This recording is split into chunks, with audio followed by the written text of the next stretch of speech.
Radio Tehran, শুরু হচ্ছে বিশ্ব সংবাদ।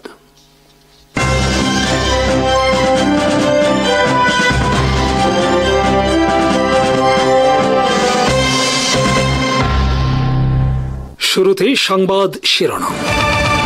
আসসালামু আলাইকুম। পূর্ব ইউরোপে রাশিয়া ন্যাটোর পাল্টাপাল্টে মহড়া ঘিরে উত্তেজনা। মুসলিম দেশ হয়েও ইথিওপিয়া বিরোধিতা করছে স্বাধীন ফিলিস্তিন রাষ্ট্র প্রতিষ্ঠার। জাতিসংঘ নিরাপত্তা পরিষদে উত্তপ্ত বিতণ্ডা পাকিস্তান ও ইসরায়েলের মধ্যে। 10 দিনের চীন সফরে পাকিস্তান প্রেসিডেন্ট, চিন্তায় ভারত। জাতিসংঘের সাধারণ পরিষদে শুক্রবার ইসরায়েলের পাশাপাশি একটি স্বাধীন সার্বভৌম রাষ্ট্র প্রতিষ্ঠার প্রস্তাব পাশ হয়েছে। প্রস্তাবের পক্ষে 142টি দেশ এবং বিপক্ষে 10টি দেশ ভোট দেয়। এছাড়া 12টি দেশ ভোট দানে বিরত থাকে। জাতিসংঘ সাধারণ পরিষদে মোট সদস্য সংখ্যা 193টি।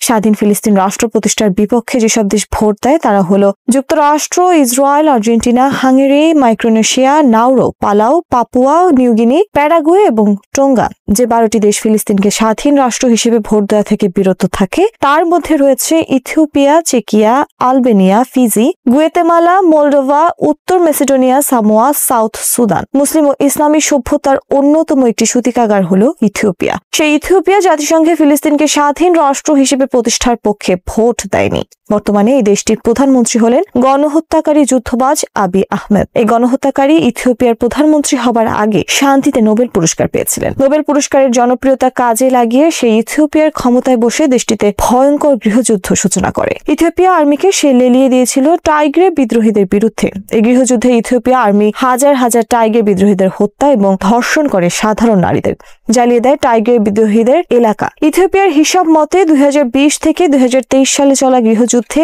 80,000 থেকে 1 লাখ মানুষ নিহত হয়েছে।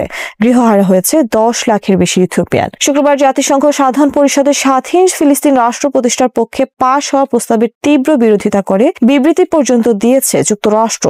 বিবৃতিতে এই প্রস্তাবকে বিভ্রান্তি হিসেবে আখ্যায়িত করা হয়েছে। গাজায় ইসরায়েল যুদ্ধ করছে যুক্তরাষ্ট্রের সরাসরি অর্থ ও অস্ত্র সহায়তায়, কিন্তু সাধারণ পরিষদে নিযুক্ত যুক্তরাষ্ট্রের রাষ্ট্রদূত মর্গান ওর্তাগাস সমস্ত লজ্জা শরমের মাথা খেয়ে শুক্রবার বলেন, এই ধরনের প্রস্তাব গাজা যুদ্ধকে দীর্ঘায়িত করছে। এই ধরনের প্রস্তাব হামাসকে আরো শক্তিশালী করবে।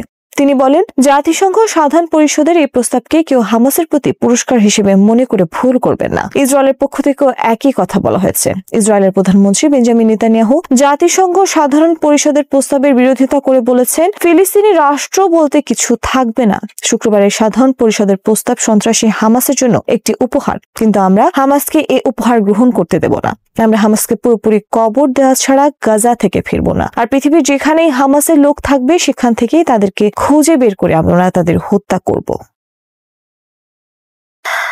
কাতারে হামলার ঘটনায় জাতিসংঘের নিরাপত্তা পরিষদে বৃহস্পতিবার উত্তপ্ত বিতর্কে জড়িয়ে পড়ে পাকিস্তান ও ইসরায়েল। কাতারে হামলার জন্য বৃহস্পতিবার নিরাপত্তা পরিষদে ইসরায়েলের বিরুদ্ধে নিন্দা প্রস্তাব আনে পাকিস্তান, আলজেরিয়া ও সোমালিয়া। 15 সদস্যের নিরাপত্তা পরিষদে সংখ্যাগরিষ্ঠ ভোটে পাশ হয় এই নিন্দা প্রস্তাব। এ সময় পাকিস্তান ও ইসরায়েলের পক্ষ থেকে নিযুক্ত জাতিসংঘের স্থায়ী প্রতিনিধিদের মধ্যে তীব্র বিতর্কের ঘটনা ঘটে। পাকিস্তানের জাতিসংঘ স্থায়ী দূত অসীম ইফতেখার আহমেদ কাতারে হামলার ঘটনার ইসরায়েলের বিরুদ্ধে তীব্র নিন্দা ও প্রতিবাদ জানিয়ে বলেন, মধ্যপ্রাচ্যের সব অশান্তির মূলে এই ইসরায়েল রাষ্ট্র। তারা কাতারে হামলার মাধ্যমে দেশটির স্বাধীনতা, সার্বভৌমত্ব যেমন আঘাত করেছে, তেমনি জাতিসংঘ সহ সমস্ত আন্তর্জাতিক আইনেরও লঙ্ঘন করেছে। তারা গোটা বিশ্বের নিরাপত্তার জন্য হুমকি। ইফতেখার বলেন, ফিলিস্তিনের দখলদার ইসরায়েলের একমাত্র হাতিয়ার হলো অবাধ্যতা। ইসরায়েল দখলীকৃত ফিলিস্তিনের রাষ্ট্রীয় সন্ত্রাস পরিচালনা করছে। জবাবে ইসরায়েলের জাতিসংঘ দূত বলেন, ইসরায়েল বিরোধী সন্ত্রাসী কাতার, ইরান, গাজা, ফিলিস্তিন যেখানেই থাকুক না কেন আমরা তাদের হত্যা করব। তাদের কোনো রেহাই নেই আমাদের হাত থেকে। ইসরায়েল বিরোধী সন্ত্রাসীদের হয় কাতারকে আমাদের হাতে তুলে দিতে হবে অথবা তাদের বহিষ্কার করতে হবে, অন্যথায় আমরা তাদের হত্যা করব।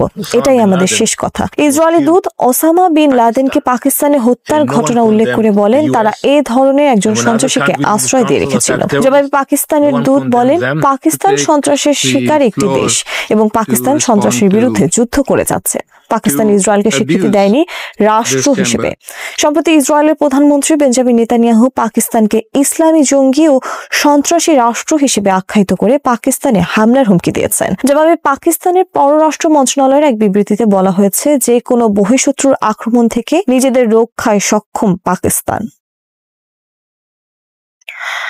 10 দিনের সফরে শুক্রবার চীনে পা রাখলেন পাকিস্তানের প্রেসিডেন্ট আসিফ আলী জারদারি। চীন সরকারের আমন্ত্রণে তিনি ম্যারাথন এ সফর শুরু করলেন। আসিফ আলী জারদারি চীন সফরে দুই দেশের বাণিজ্য, অর্থনীতি এবং বিশেষ করে চীন পাকিস্তান $100 বিলিয়ন অর্থনৈতিক প্রকল্পের অগ্রগতি বিষয়ে আলোচনা করবেন। এছাড়া আঞ্চলিক শান্তি ও স্থিতিশীলতা সহ বিভিন্ন বিষয়ে আলোচনা করবেন তিনি চীন সফরের সময়। আসিফ আল জারদারি পাকিস্তানের শুধু প্রেসিডেন্ট নন, বরং গুরুত্বপূর্ণ প্রভাবশালী একজন রাজনীতিক। আর পাকিস্তানের প্রেসিডেন্ট পদ বাংলাদেশের মতো আলংকারিক কোনো পদও নয়। ফলে পাকিস্তানের প্রধানমন্ত্রী শাহবাজ শরীফ ও সেনা প্রধান ফিল্ড মার্শাল জেনারেল আসিম মুনিরের সপ্তাহব্যাপী চীন সফরের মাত্র এক সপ্তাহের মাথায় আবার 10 দিন ব্যাপী পাকিস্তান প্রেসিডেন্টের চীন সফর নিয়ে বেশ চিন্তায় পড়েছে নয়াদিল্লি। কূটনীতিকরা এই সফরকে গুরুত্বপূর্ণ হিসেবে আখ্যায়িত করেছেন। যুক্তরাষ্ট্রের শুল্ক যুদ্ধ মোকাবেলায় নয়াদিল্লি বর্তমানে হাত বাড়িয়েছে তাদের চিরশত্রু চীনের সাথে। এর মাধ্যমে তারা যুক্তরাষ্ট্র এবং পাকিস্তান উভয়কেই চাপে ফেলার কৌশল গ্রহণ করেছিল। কিন্তু বাস্তবে দেখা যাচ্ছে চীনের সাথে পাকিস্তানের সম্পর্ক কেবল বৃদ্ধি পাচ্ছে, যা ভারতের জন্য বড় ধরনের দুশ্চিন্তার কারণ হয়ে দাঁড়িয়েছে। পূর্ব ইউরোপে শুরু হয়েছে রাশিয়া ন্যাটো পাল্টাপাল্টি সামরিক মহড়া। শুক্রবার রাশিয়া বেলারুশ যৌথ সামরিক মহড়া শুরুর পর ন্যাটোর পক্ষ থেকেও পূর্ব ইউরোপে পাল্টা সামরিক মহড়া আয়োজনের ঘোষণা দেওয়া হয়েছে। গত 10 সেপ্টেম্বর পোল্যান্ডে রাশিয়ার ড্রোন প্রবেশ এবং তা ভূপাতিত করার পর নতুন করে উত্তেজনা দেখা দিয়েছে রাশিয়া সংলগ্ন ন্যাটোর পূর্ব সীমান্তে। শুক্রবার রাশিয়া বেলারুশ যৌথ সামরিক মহড়া শুরু করেছে স্থল, আকাশ ও সাগরে। বাল্টিক সাগর ও ব্যারেন্ট সাগরে চলছে এই মহড়া। এই মহড়াকে পশ্চিমান গণমাধ্যমে ন্যাটোর প্রতি রাশিয়ার হুমকি হিসেবে আখ্যায়িত করেছে। গত 10 সেপ্টেম্বর পোল্যান্ডে প্রবেশ করে রাশিয়ার 15টি ড্রোন ও মিসাইল। এসব ড্রোন ও মিসাইল ভূপাতিত করে পোল্যান্ড। রাশিয়া জানিয়েছে বেলারুশ থেকে ইউক্রেনে হামলার সময় এসব মিসাইল পোল্যান্ডের আকাশ সীমায় প্রবেশ করে। যুক্তরাষ্ট্রের প্রেসিডেন্ট ডোনাল্ড ট্রাম্পও বলেছেন ভুল করে এসব ড্রোন পোল্যান্ডে প্রবেশ করতে পারে। কিন্তু এর কয়েক ঘন্টা পর পোল্যান্ডের প্রেসিডেন্ট ডোনাল্ড টাস্ক বলেন এগুলো ভুল করে প্রবেশ করেনি, বরং ছিল রাশিয়ার পরিকল্পিত হামলা। এরপর শুক্রবার ন্যাটো সেক্রেটারি জেনারেল মার্ক রুটে শুক্রবার পোল্যান্ডে ন্যাটোর মহড়া আয়োজনের ঘোষণা দেন। রাশিয়ার বিরুদ্ধে মহড়ার অংশ নেবে Britain, France, Germany, Denmark, Poland সহ অন্যান্য দেশ। মহড়ায় Rafale, Eurofighter, Typhoon, F-16 fighter jet সহ বিভিন্ন ধরনের যুদ্ধ বিমান অংশ নেবে। বিমান ও স্থল উভয় ক্ষেত্রে চলবে মহড়া। ক্রেমলিন মুখপাত্র দিমিত্রি পেসকভ বলেছেন ইউক্রেন রাশিয়া শান্তি চুক্তি এখন দ্রুত গন্তব্যহীন পথে ছুটছে, আর এটাই অনেকদিন ধরে চেয়ে আসছিল ইউক্রেন। বাংলাদেশে শেখ হাসিনার পতনের পর যে ধরনের বিশৃঙ্খলা দেখা গিয়েছিল, নেপালে কেপি শর্মা ওলির পতনের পরেও হুবহু একই রকম ঘটনা ঘটেছে। দুটি দেশেই সরকার প্রধানরা পালিয়ে গেছেন, পুলিশের অস্ত্র লুট হয়েছে এবং হাজার হাজার কয়েদি জেল ভেঙে পালিয়েছে। 2024 সালের 5 আগস্ট স্বৈরাচার শেখ হাসিনা তার বোন শেখ রেহানা সহ হেলিকপ্টারে করে ভারতে পালিয়ে যান। তার পতনের পর দেশে চরম বিশৃঙ্খলা দেখা দেয়। 76টি পুলিশ স্টেশন আগুনে পুড়ে যায় এবং 13 জন পুলিশ কর্মকর্তা সহ মোট 76 জন পুলিশকে হত্যা করা হয়। বিজয়ের আনন্দে গণভবনে ঢুকে পড়ে সাধারণ জনতা। সবচেয়ে উদ্বেগজনক বিষয় হলো পুলিশ স্টেশন থেকে 5750টি আগ্নেয়াস্ত্র এবং 6,51,609 রাউন্ড গুলি বেহাত হয়। এর মধ্যে এখনও 1419টি অস্ত্র এবং 2,63,153 রাউন্ড গুলি উদ্ধার করা যায়নি। জেল ভেঙে 2241 জন কয়েদি পালিয়ে যায়, যাদের মধ্যে 70 জন জঙ্গিবাদের অপরাধে গ্রেপ্তার হয়েছিল এবং অন্যান্য কয়েদিদের মধ্যে মৃত্যুদণ্ডপ্রাপ্ত আসামিও রয়েছে। 2025 সালের 9 সেপ্টেম্বর নেপালের প্রধানমন্ত্রী কেপি শর্মা ওলি পদত্যাগ করে সেনা ব্যারাকে আশ্রয় নেন। জেনজেট প্রজন্মের নেতৃত্বে দুর্নীতিবিরোধী প্রতিবাদের মুখে তার সরকারের পতন ঘটে। বাংলাদেশের মতোই নেপালের সংসদ ভবন, সুপ্রিম কোর্ট এবং প্রধানমন্ত্রীর বাসভবনে আগুন দেওয়া হয়। তবে রাজনৈতিক বিশ্লেষকগণ বলছেন নেপালের পরিস্থিতি বাংলাদেশের চেয়েও আরও ভয়াবহ রূপ নিয়েছে। দেশ জুড়ে 25টিরও বেশি জেল থেকে 15,000-এরও বেশি কয়েদি পালিয়ে যায়, যা নেপালের ইতিহাসের সবচেয়ে বড় জেল ভাঙ্গার ঘটনা। এর মধ্যে সন্ত্রাসবাদী, খুনি এবং আন্তর্জাতিক পর্যায়ে আসামিরাও রয়েছে। প্রতিবাদকারীরা 100টিরও বেশি আগ্নেয়াস্ত্র লুট করেছে বলে খবর প্রকাশ করেছে দেশটির বিভিন্ন গণমাধ্যম। দুটি দেশই পুলিশ বাহিনী সম্পূর্ণভাবে ভেঙে পড়েছে। বাংলাদেশে শুধুমাত্র উত্তরা থানা থেকেই 15,000 বুলেট লুট হয়। রাজধানীর 22টি পুলিশ স্টেশন থেকে অস্ত্র লুট হয়। নেপালেও একই অবস্থা। বিক্ষোভকারীরা পুলিশ স্টেশনগুলো দখল করে অস্ত্রশস্ত্র লুট করেছে। এই লুট করা অস্ত্রগুলো এখন অপরাধীদের হাতে গিয়ে নতুন নিরাপত্তা সংকট তৈরি করেছে। বাংলাদেশে লুট করা পিস্তল দিয়ে মুন্সিগঞ্জের এক্সপ্রেসওয়েতে এক তরুণীকে হত্যা এবং মোহাম্মদপুরে জেনেভা ক্যাম্পে একাধিক হত্যাকাণ্ডের ঘটনা ঘটেছে। বাংলাদেশের 700 জন কয়েদি এখনো পলাতক। নরসিংদী জেল থেকে 825 জন এবং কাশিমপুর জেল থেকে 203 জন কয়েদি পালিয়ে যায়। নেপালের অবস্থা আরো গুরুতর। 12,500 এরও বেশি কয়েদি এখনো পলাতক রয়েছে। কাঠমান্ডু উপত্যকার সুন্দরা কেন্দ্রীয় কারাগার থেকে 3,300 জন এবং নাগখু কারাগার থেকে 1,400 জন কয়েদি পালিয়ে যায়। এমনকি কিছু পলাতক কয়েদি ভারতীয় সীমান্ত পেরিয়ে যাওয়ার চেষ্টা করেছে। নেপালের সংকট ভারত ও চীনের জন্য বিশেষ উদ্বেগের কারণ হয়ে দাঁড়িয়েছে। 30 জন পলাতক বাংলাদেশি কয়েদিকে বিহারের ভারত নেপাল সীমান্তে গ্রেপ্তার করা হয়েছে। নেপাল থেকে পলাতক কয়েদিদের মধ্যে ইন্টারপোলের তালিকায় থাকা 3 জন রয়েছে বলে নিশ্চিত করা হয়েছে। দুটি দেশেই সামরিক বাহিনীকে পরিস্থিতি নিয়ন্ত্রণে আনতে হয়েছে। বাংলাদেশে সেনাবাহিনী 6,000-টিরও বেশি লুট করা অস্ত্র উদ্ধার করেছে এবং 2,500 জনকে গ্রেপ্তার করেছে। নেপালের সেনাবাহিনী কাঠমান্ডুতে কারফিউ জারি করে পরিস্থিতি নিয়ন্ত্রণে নিয়ে এসেছে। আশ্চর্যজনকভাবে নেপালে একজন পলাতক কয়েদি স্বেচ্ছায় জেলে ফিরে এসেছে, এই ভয়ে যে নতুন সরকার গঠিত হলে তার শাস্তি দ্বিগুণ হতে পারে। চিতওয়ান জেলে 54 জন কয়েদি স্বেচ্ছায় ফিরে এসেছে। দুটি দেশেরই অভিজ্ঞতা দেখাচ্ছে যে দক্ষিণ এশিয়ার রাজনৈতিক অস্থিতিশীলতা শুধুমাত্র সরকার পরিবর্তনে সীমাবদ্ধ থাকছে না, বরং সমগ্র রাষ্ট্রীয় কাঠামো ভেঙে পড়ার ঝুঁকি তৈরি করছে। পুলিশ বাহিনীর ভাঙন, বিচার ব্যবস্থার পতন এবং কারাগার ব্যবস্থার সম্পূর্ণ ব্যর্থতা এই অঞ্চলের জন্য গভীর উদ্বেগের বিষয়। মধ্যপ্রাচ্যের বালুকাবেলায় ভেসে আসছে প্রস্তুতির শব্দ, আর এই শব্দের মাঝে একটি নতুন বার্তা ভেসে উঠছে, যে অন্যায়ের পথে চলে তার জন্য কোনো জায়গা নেই। ইসরায়েলের জন্য বন্ধ হয়ে গেল দুবাইয়ের দরজা। বিশ্বের অন্যতম বড় প্রতিরক্ষা সম্মেলন দুবাই ইয়ার 100 এবার ইসরায়েলের জন্য তিক্ত এক অভিজ্ঞতা হতে চলেছে। দীর্ঘ বছর ধরে ইসরায়েল এখানে অংশগ্রহণ করেছিল, কখনো নতুন প্রযুক্তি প্রদর্শন, কখনো বড় বড় চুক্তি নিয়ে আলোচনা। তবে এবার ইসরায়েলি প্রতিরক্ষা মন্ত্রণালয়ের জন্য এই সম্মেলনে জায়গা নেই। কেন? কারণ কিছুদিন আগে কাতারের দোহায় হামাসের নেতাদের উপর হামলা চালায় ইসরায়েল, এবং এই হামলা শুধু কাতারের জন্য নয়, বরং পুরো বিশ্বের জন্য একটি বিশ্বাসঘাতকতা হিসেবে বিবেচিত হয়েছে। সংযুক্ত আরব আমিরাতের দৃঢ় পদক্ষেপ। কাতারের এই আক্রমণের পর সংযুক্ত আরব আমিরাত দৃঢ়ভাবে কাতারের পাশে দাঁড়ায়। আমিরাতের প্রেসিডেন্ট মোহাম্মদ বিন জায়েদ দোহায় যান এবং কাতারের নিরাপত্তা নিশ্চিত করতে তাদের সাহায্য করার প্রতিশ্রুতি দেন। এই পদক্ষেপ আমিরাতকে একটি শক্তিশালী প্রতীক হিসেবে প্রতিষ্ঠিত করেছে। আমরা অন্যায়ের পাশে দাঁড়াই না, এই বার্তা বিশ্বকে শোনানোর জন্য তারা এই সিদ্ধান্ত নিয়েছে, এবং এই সমর্থনেই দুবাই ইয়ার 100 এর আয়োজনের সময় ইসরায়েলকে অংশগ্রহণের সুযোগ দেয়া হয়নি। ইসরায়েল প্রথমে বিশ্বাস করতে পারেনি এমন ঘটনা ঘটবে। তাদের কর্মকর্তারা নিশ্চিত ছিলেন একে কেন্দ্র করে মধ্যপ্রাচ্যের আকাশে সবকিছু তাদের হাতে থাকবে। তবে এই সিদ্ধান্ত তাদের কাছে বড় আঘাত হিসেবে এসেছে। এটা তো কাতারের জন্য বিশেষ কিছু, এমন ধারণাই ছিল তারা। কিন্তু আজকের বাস্তবতা তাদের কল্পনাকে ভেঙে দিয়েছে। তেল গ্যাসে ভরপুর এই অঞ্চলে শক্তির ভারসাম্য যে এক মুহূর্তে পাল্টে যেতে পারে তা তারা বুঝতে পারেনি। আমিরাতের শক্তি, ন্যায় এবং একতা। যেখানে ইসরায়েল শক্তি প্রদর্শন করেছিল, আমিরাত সেখানে ন্যায় এবং একতা প্রদর্শন করেছে।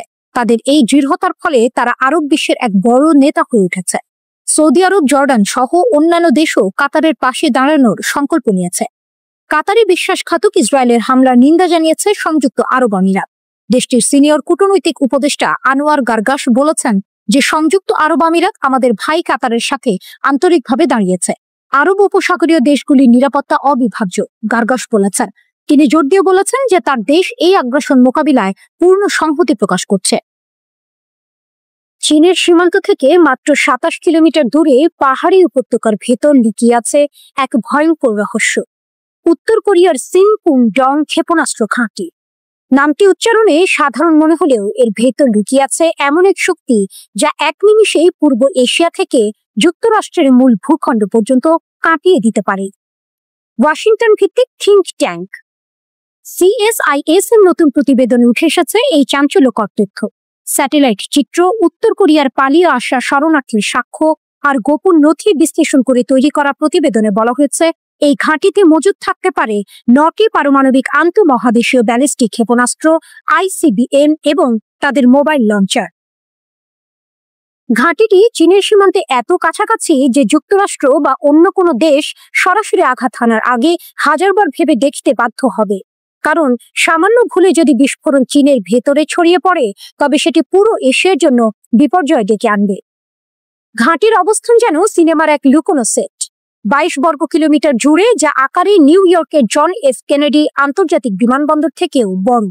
2004 সালে শুরু হওয়া এই ঘাঁটির নির্মাণ কাজ 2014 সালের মধ্যেই সম্পূর্ণ কার্যকর হয়। তারপর থেকে উত্তর কোরিয়া নিয়মিত এটি রক্ষণাবেক্ষণ ও আধুনিকীকরণ করেছে। বিশেষজ্ঞরা বলছেন এই ঘাঁটিতে হাওয়াসং 15 বা হাওয়াসং 18 এর মতো দীর্ঘ পাল্লার পারমাণবিক ক্ষেপণাস্ত্র থাকতে পারে। এগুলো যুক্তরাষ্ট্রের যে কোনো প্রান্তে আঘাত হানার মতো সক্ষমতা রাখে।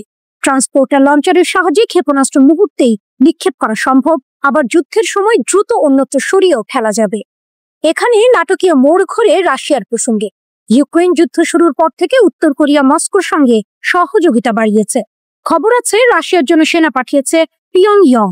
বিনিময়ে রাশিয়া তাদের আধুনিক প্রযুক্তি ও অস্ত্র সরবরাহ করতে পারে, যা আরো ভয়ঙ্কর করে তুলবে উত্তর কোরিয়ার পারমাণবিক কর্মসূচি। প্রশ্ন হচ্ছে, এই ঘাঁটি কেবল যুক্তরাষ্ট্রকেই টার্গেট করছে, নাকি পূর্ব এশিয়ার প্রতিবেশী দেশগুলোর ওপরও এক ছায়া ফেলে রেখেছে? দক্ষিণ কোরিয়ার সিউলের একজন অধ্যাপক মন্তব্য করেছেন, চীনের এত কাছে ঘাঁটি বানিয়ে উত্তর কোরিয়া আসলে এক ধরনের ঢাল বানিয়েছে। যদি কেউ হামলা করে, চীন কিভাবে প্রতিক্রিয়া দেবে সেই অনিশ্চয়তাকে কাজে লাগাতে চাইছে তারা। উত্তর কোরিয়ার হাতে আছে প্রায় 40 থেকে 50টি পারমাণবিক ওয়ারহেড। এগুলো বহন করতে সক্ষম ব্যালিস্টিক ক্ষেপণাস্ত্র রয়েছে, অর্থাৎ কিম জং উনের এক নির্দেশে কয়েক হাজার কিলোমিটার দূরে আগুন ঝরে পড়তে পারে। চীনের প্রেসিডেন্ট শি জিনপিং এর বৃহৎ সামরিক প্যারেডে অংশ নিয়ে কিম জং উন উত্তর কোরিয়ার আন্তর্জাতিক মর্যাদা ও কূটনীতি ক্ষেত্রে এক নতুন উচ্চতায় পৌঁছেছেন। বহু বছর নির্জন ও অপ্রত্যাশিত অবস্থানের পর বিশ্বমঞ্চে শি জিনপিং ও রাশিয়ার পুতিনের সঙ্গে কাঁধ মিলিয়ে দাঁড়িয়ে বিশ্বকে দেখিয়ে দিয়েছেন যে তিনি এখন বিশ্বের সবচেয়ে ক্ষমতাধর দুই নেতার সমর্থন অর্জন করেছেন, তার একটি বিকল্প বিশ্ব ব্যবস্থা গড়ে তুলছেন। সম্প্রতি অনুষ্ঠিত চীনের সামরিক প্যারেডে সশস্ত্র বাহিনী ও রাজনীতির শীর্ষ নেতৃত্ব ছাড়াও 26টি দেশের রাষ্ট্র ও সরকার প্রধানদের আমন্ত্রণ জানানো হয়েছিল। এর মধ্যে সবচেয়ে বড় কূটনৈতিক সাফল্য অর্জন করলেন উত্তর কোরিয়ান যুবনেতা কিম জং উন। তিনি প্রেসিডেন্ট পুতিনের সঙ্গে দৃঢ় সম্পর্ক গড়েছেন, যিনি রাশিয়ার পক্ষে ইউক্রেন যুদ্ধের সময় উত্তর কোরিয়ার সৈন্যদের ত্যাগ কখনো ভুলবেন না বলে প্রতিশ্রুতি দিয়েছেন। এছাড়া 6 বছর পর শি জিনপিং এর সঙ্গে শীর্ষ সম্মেলনে অংশগ্রহণ করে দুই দেশের পুরনো সম্পর্ক পুনর্নির্মাণের সূচনা করলেন। শি জিন বৈঠকের পর কিমকে বেইজিং এর আন্তর্জাতিক কেন্দ্র ঝংনাংহাইয়ের বাসভবনে চায়ের আড্ডা ও রাজকীয় ভোজনে আমন্ত্রণ জানান, যা শুধুমাত্র পুতিনকে দেওয়া হয়েছিল। এই সম্মান প্রদর্শনে স্পষ্ট হলো যে কিম এখন আর পূর্বের মতো একটি ছোটখাটো অংশীদার নয়, বরং আন্তর্জাতিক কূটনীতির একটি ভূমিকা পালন করছেন। বৈঠকের সবচেয়ে লক্ষণীয় দিক ছিল কোরিয়ান উপদ্বীপের পারমাণবিক নিরস্ত্রীকরণ নিয়ে কোনো উল্লেখ না থাকা। 5টি শীর্ষ বৈঠকে যেটি ছিল প্রধান আলোচ্য বিষয়, তা এবার আনুষ্ঠানিক ঘোষণা থেকে বাদ দেওয়া হয়েছে। বিশেষজ্ঞরা এতে চীনের নীরব সমর্থন অর্থে উত্তর কোরিয়াকে পারমাণবিক শক্তি হিসাবে স্বীকার করার সূচনা দেখছেন। অনেকেই বলছেন চীন তার দীর্ঘদিনের পারমাণবিক নিরস্ত্রীকরণ নীতি থেকে সরে গিয়ে এবং নীরবভাবে উত্তর কোরিয়াকে অনুমোদন দিচ্ছে। পরবর্তী দিন কিম উত্তর কোরিয়ার নতুন উচ্চ ক্ষমতার রকেট ইঞ্জিন পরীক্ষায় অংশ নেন, যা তাদের ইন্টারকন্টিনেন্টাল ব্যালিস্টিক মিসাইলের জন্য ব্যবহৃত হবে, যা পরিষ্কার করে দেয় উত্তর কোরিয়া এখন অনির্দিষ্টকালের জন্য পারমাণবিক শক্তিকে ধরে রাখার পথ বেছে নিয়েছে। সিউলের বিশ্লেষকরা নিশ্চিত করেছেন যে চীনের সঙ্গে শক্তিশালী অর্থনৈতিক ও কূটনৈতিক সম্পর্ক ভবিষ্যতে আমেরিকার সঙ্গে পারমাণবিক আলোচনা পরিচালনায় কিমের অবস্থানকে শক্তিশালী করবে। এই পরিস্থিতির মাঝে মার্কিন প্রেসিডেন্ট ডোনাল্ড ট্রাম্প কিমের সঙ্গে পুনরায় যোগাযোগের আগ্রহ প্রকাশ করেছেন, যদিও তার আগে পারমাণবিক নিরস্ত্রীকরণের চুক্তি ব্যর্থ হয়। কিন্তু ট্রাম্পের সামনেই বেশ কিছু আন্তর্জাতিক সংকট রয়েছে, যেমন রাশিয়ার ইউক্রেন যুদ্ধ এবং ইসরায়েল হামাস সংঘাত, যা তার আন্তর্জাতিক মর্যাদাকে সংকটাপন্ন করে তুলেছে।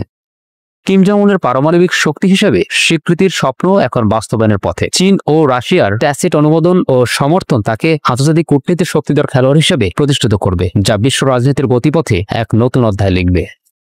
ইউরোপ জুড়ে শান্তি ও নিরাপত্তার নতুন সংকট তৈরি হয়েছে। রাশিয়ার ড্রোন ইউক্রেন পেরিয়ে পোল্যান্ডের আকাশে ঢুকে পড়ায় প্রতিবেশী দেশটি এখন ইউক্রেনের পাশে দাঁড়িয়ে যৌথ প্রতিরক্ষা জোরদারের পথে এগোচ্ছে। বিশ্লেষকরা বলেছেন, এটি কি শুধু সাময়িক উত্তেজনা, নাকি আসন্ন বড় যুদ্ধের আগামী ইঙ্গিত? এ নিয়ে জল্পনা তুঙ্গে। এই অবস্থা শুধু সীমান্ত সংঘর্ষ নয়, বরং মহাদেশীয় নিরাপত্তা সংকটের সূচনা, যা ভবিষ্যৎ পশ্চিমা জোটের একনায়কতন্ত্রের জন্য গুরুত্বপূর্ণ পরীক্ষা। কোন দিকে মোড় নিচ্ছে ইউক্রেন রাশিয়া যুদ্ধ, তা নিয়ে চলছে চুলচেরা বিশ্লেষণ। রাশিয়ার ড্রোনগুলো ইউক্রেনকে লক্ষ্য করে পোল্যান্ডের বায়ুসীমা লঙ্ঘন করেছে। জেলেনস্কি জানান, তিনি পোল্যান্ডের প্রধানমন্ত্রী ডোনাল্ড টাস্কের সঙ্গে এই নতুন সংকটটি বিস্তারিত আলোচনা করেছেন এবং এটি সম্পূর্ণ ভিন্ন মাত্রার উত্তেজনা ও সংকট হিসেবে বর্ণনা করেছেন, যা পূর্ববর্তী পরিস্থিতি থেকে কঠিন ও গুরুতর।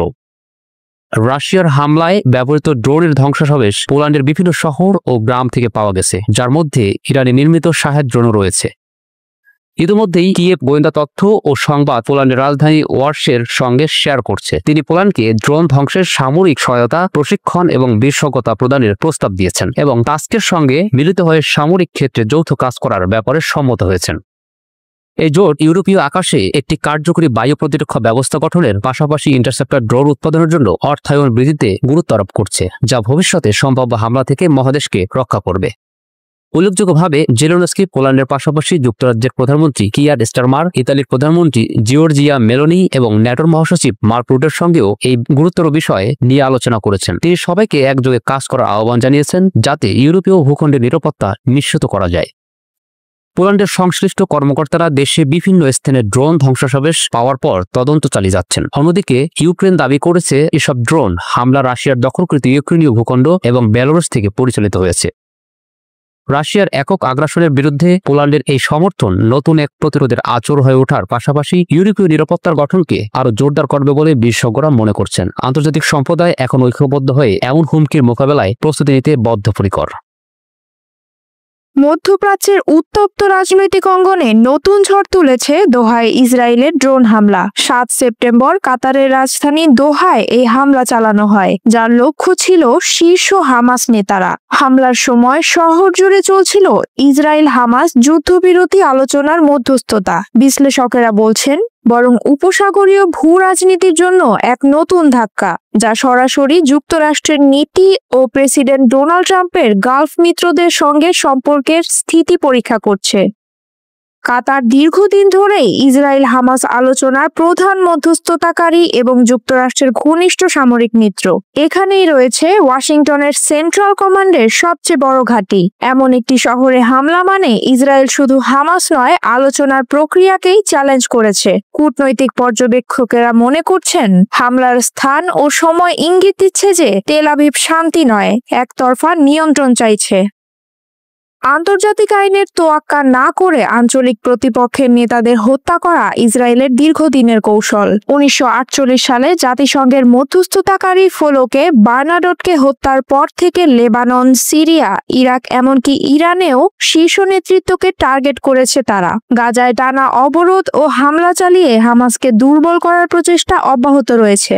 দোহায় ড্রোন হামলা সেই ধারাবাহিকতারই সর্বশেষ রূপ, যা শান্তি প্রক্রিয়াকে ব্যাহত করার আরেকটি উদাহরণ হিসেবে দেখা হচ্ছে। হামলার পরপরই কাতার, উপসাগরীয় সহযোগিতা পরিষদ জিসিসি এবং আরব লীগ তীব্র নিন্দা জানিয়েছে। বিশ্বজুড়ে নিন্দা এসেছে ইরান, জাতিসংঘ ও ইউরোপের দেশগুলো থেকেও। এমনকি পোপও উদ্বেগ প্রকাশ করেছেন। তবে ইসরায়েল অতীতের মতোই আন্তর্জাতিক সমালোচনাকে উপেক্ষা করছে। বিশ্লেষকেরা বলছেন এবার পার্থক্য তৈরি করতে পারে জিসিসির পরবর্তী পদক্ষেপ। যদি তারা যুক্তরাষ্ট্রের উপর আস্থাহীন হয়ে ওঠে, তবে আঞ্চলিক নিরাপত্তা ও প্রতিরক্ষা নীতিতে নতুন জোটের সম্ভাবনা উড়িয়ে দেওয়া যায় না। হামলার সময় যুক্তরাষ্ট্র জানতো কিনা বা পরোক্ষভাবে সহযোগিতা করেছে কিনা, এই প্রশ্ন এখন আলোচনার কেন্দ্রবিন্দু। সমালোচকেরা বলছেন দোহায় আলোচনার নাম করে হামাস নেতৃত্বকে এক জায়গায় জড়ো করা হয়েছিল, যা তাদের সহজ টার্গেটে পরিণত করেছে। এ ঘটনা যুক্তরাষ্ট্র ইসরায়েল গোপন সমন্বয়ের সম্ভাবনা নিয়ে প্রশ্ন তুলছে। এর আগেও ইরানে যৌথ হামলার সময় একই ধরনের অভিযোগ উঠেছিল। Israel acted wholly independent, and we take full responsibility for this action. President Donald Trump হামলার পর নরম ভাষায় সমালোচনা করলেও ইসরায়েলের সামরিক লক্ষ্যকেই সমর্থন করেছেন। তবু মার্কিন অভ্যন্তরীণ রাজনীতিতে যদি ইসরায়েলের এই আগ্রাসন রিপাবলিকানদের জন্য বোঝা হয়ে দাঁড়ায়, তবে হোয়াইট হাউস নতুন কৌশল নিতে পারে। ট্রাম্পের উপরই রয়েছে একমাত্র ক্ষমতা ইসরায়েলকে যুদ্ধবিরতিতে বাধ্য করার, যেমন তিনি দায়িত্ব নেওয়ার পর গাজায় প্রথম যুদ্ধবিরতি চুক্তি করাতে সক্ষম হয়েছিলেন। গালফ দেশগুলো এখন ঘনিষ্ঠভাবে পর্যবেক্ষণ করছে ওয়াশিংটনের প্রতিক্রিয়া। যদি যুক্তরাষ্ট্র বিশ্বাসযোগ্য নিরাপত্তা প্রতিশ্রুতি দিতে না পারে, তাহলে আব্রাহাম অ্যাকর্ডস সম্প্রসারণ প্রশ্নের মুখে পড়বে। সংযুক্ত আরব আমিরাত ইতিমধ্যে সতর্ক করেছে পশ্চিম তীরে নতুন দখল অভিযান হলে তারা সম্পর্ক ছিন্ন করতে পারে। দোহায় হামলার পর কাতারের প্রতিক্রিয়া তাই শুধু মধ্যপ্রাচ্য নয়, যুক্তরাষ্ট্রের দীর্ঘমেয়াদী কৌশলকেও প্রভাবিত করতে পারে। এখন দৃষ্টি সবার কাতার ও জিসিসি নেতাদের দিকে। তারা যদি মনে করেন যুক্তরাষ্ট্রের সুরক্ষা আর নির্ভরযোগ্য নয়, তবে বৈশ্বিক মঞ্চের নতুন ভারসাম্য তৈরি হতে পারে। আন্তর্জাতিক আইন ও জাতিসংঘ সনদ মেনে ছোট রাষ্ট্রগুলোকে সুরক্ষা দেওয়ার প্রশ্নে নতুন বৈশ্বিক জোট গড়ার সম্ভাবনাও উড়িয়ে দেওয়া যাচ্ছে না। এ কারণেই দোহা ড্রোন হামলাকে শুধু একটি সামরিক অভিযান নয়, বরং মধ্যপ্রাচ্যে নতুন ভূরাজনৈতিক অক্ষের পূর্বাভাস হিসেবে দেখা হচ্ছে। ন্যাটোভুক্ত দেশের আকাশে ঢুকে পড়ে রাশিয়ার যুদ্ধবিমান, সঙ্গে সঙ্গে পোল্যান্ডের F-16 পাল্টা ধাওয়া দেয়। ন্যাটোর ঘাঁটি থেকে ডাস F-35 ও ইতালির AWACS নজরদারির বিমান যোগ হয়। সিনেমার দৃশ্যের মতো হলেও পোল্যান্ডে রাশিয়ার ড্রোন ও বিমান হামলার সময় ঠিক এমন ঘটেছে। ইউক্রেনে হামলার পাশাপাশি রুশ ড্রোন এবার সরাসরি পোল্যান্ডের আকাশে প্রবেশ করেছে। মঙ্গলবার রাত থেকে বুধবার ভোর পর্যন্ত অন্তত 19টি ড্রোন পোল্যান্ডের আকাশসীমা লঙ্ঘন করেছে বলে জানায় দেশের কর্তৃপক্ষ। পোল্যান্ড ও ন্যাটোর যুদ্ধবিমান কিছু ড্রোন গুলি করে নামায়। সামরিক বিশেষজ্ঞরা মনে করছেন ইউক্রেন যুদ্ধ শুরুর পর এটি ন্যাটো ও রাশিয়ার সবচেয়ে গুরুতর সরাসরি সংঘর্ষের ইঙ্গিত। পুলিশ সেনাবাহিনী জানিয়েছে মঙ্গলবার রাত 11:30 থেকে বুধবার ভোর 6টা পর্যন্ত বারবার রুশ ড্রোন তাদের সীমান্ত অতিক্রম করেছে। পূর্বাঞ্চলের শহর উইরিকিতে একটি ড্রোন আবাসিক ভবনে আঘাত হানে, তবে হতাহতের খবর পাওয়া যায়নি। হঠাৎ বিপদের আশঙ্কায় ওয়ার্স সহ পূর্বাঞ্চলের 3টি বিমানবন্দর সাময়িকভাবে বন্ধ করে দেওয়া হয় এবং বাসিন্দাদের ঘরে থাকার নির্দেশ দেয় প্রশাসন। প্রধানমন্ত্রী ডোনাল্ড ট্রাম্প বলেছেন এটি দ্বিতীয় বিশ্বযুদ্ধের পর ইউরোপের সবচেয়ে বড় নিরাপত্তা হুমকির ইঙ্গিত। রুশ ড্রোন ঢুকে পড়ার সঙ্গে সঙ্গে পোলিশ F-16 যুদ্ধবিমান আকাশে ওঠে। ন্যাটোর পক্ষ থেকে ডাস F-35 ও ইতালির AWACS নজরদারি বিমান যোগ দেয় অভিযানে। সামরিক সূত্র বলছে যেসব ড্রোন সরাসরি হুমকি তৈরি করেছিল সেগুলো গুলি করে ভূপাতিত করা হয়েছে। পোল্যান্ডের পক্ষ থেকে জানানো হয় এটি সরাসরি আগ্রাসনের শামিল এবং নাগরিকদের নিরাপত্তার জন্য গুরুতর হুমকি। ঘটনার পর পোল্যান্ড ন্যাটোর ধারা 4 কার্যকর করেছে। এই ধারা অনুযায়ী কোন সদস্য দেশের নিরাপত্তা হুমকির মুখে পড়লে যৌথ পরামর্শ বৈঠক ডাকার সুযোগ থাকে। 1949 সালে ন্যাটো প্রতিষ্ঠার পর মাত্র 7 বার এই ধারা ব্যবহার হয়েছে। পোল্যান্ড বলেছে শুধু একাত্মতার বার্তা নয়, এখন আরো বড় সামরিক ও রাজনৈতিক সহায়তা প্রয়োজন। তবে ধারা 5 যেখানে এক দেশের উপর হামলাকে সবার উপর হামলা ধরা হয়, তা এখনই সক্রিয় হচ্ছে না। ইউক্রেনের প্রেসিডেন্ট জেলেনস্কির মতে রাশিয়ার এই ড্রোন হামলা নতুন মাত্রার উস্কানি, তাই শক্ত প্রতিক্রিয়া জরুরি। ইইউ কূটনীতিক কায়া কাল্লাস এটিকে ইউরোপের সবচেয়ে বড় আকাশসীমা লঙ্ঘন বলে নতুন নিষেধাজ্ঞা ও প্রতিরক্ষা বিনিয়োগের আহ্বান জানিয়েছেন। প্রতিরক্ষা কমিশনার আন্দ্রিয়াস কুবিলিউস পূর্ব সীমান্তে ড্রোন ওয়াল গড়ার পরিকল্পনার কথা বলেন। এর আগে ঠিক রাশিয়া ইউক্রেনের রাজধানী কিয়েভের সরকারি ভবনে হামলা চালায়। সেই উত্তেজনার মধ্যেই বেলারুশ ও রাশিয়া শুরু করেছে জাপাত যৌথ সামরিক মহড়া, যেখানে পারমাণবিক হামলার অনুশীলন থাকার শঙ্কা রয়েছে। পোল্যান্ড সতর্ক করেছে এই মহড়া ন্যাটো সীমান্তের জন্য গুরুতর হুমকি। তাই বৃহস্পতিবার মধ্যরাত থেকে বেলারুশ সীমান্ত বন্ধের ঘোষণা দেওয়া হয়েছে। যুক্তরাষ্ট্রের প্রেসিডেন্ট ডোনাল্ড ট্রাম্প ইতিমধ্যে রাশিয়ার মিত্র ভারতের ওপরও নতুন বাণিজ্যিক চাপ সৃষ্টি করেছেন। ইউক্রেন যুদ্ধ বন্ধে দীর্ঘমেয়াদী আলোচনায় অগ্রগতি নেই। বিশ্লেষকরা বলেছেন রুশ ড্রোনের এই অভিযান কেবল ইউক্রেন নয়, সমগ্র ইউরোপকে সরাসরি সংঘাতের দিকে ঠেলে দিতে পারে। শ্রোতা বন্ধুরা, বিশ্ব সংবাদে এই ছিল আমাদের সর্বশেষ আয়োজন। সঙ্গে থাকার জন্য আপনাদের সবাইকে অসংখ্য ধন্যবাদ।